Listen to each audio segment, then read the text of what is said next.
sempre del Veneto Motori, è il primo articolo che si chiama Scuderia Serenissima, da Lunaro Veneto 2020.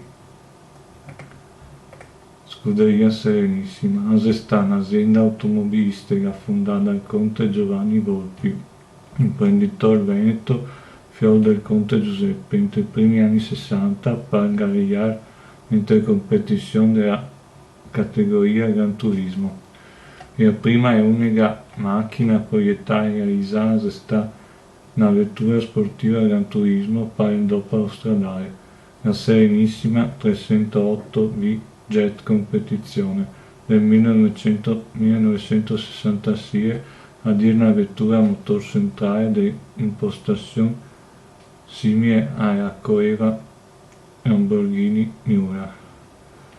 La 309V era stata pensata anche per la competizione e per questo motivo la montata al motor Serenissima M166, un V8 da 3000 cc con una potenza massima di oltre 300 cavalli. Questo motore è stato operato in Formula 1 per le macchine della McLaren nel 1966 e anche per il prototipo Serenissima M1AF del 1967. Avesonto il link in descrizione e se vi piace mettete pollice in su e iscrivetevi al canale. Al prossimo articolo.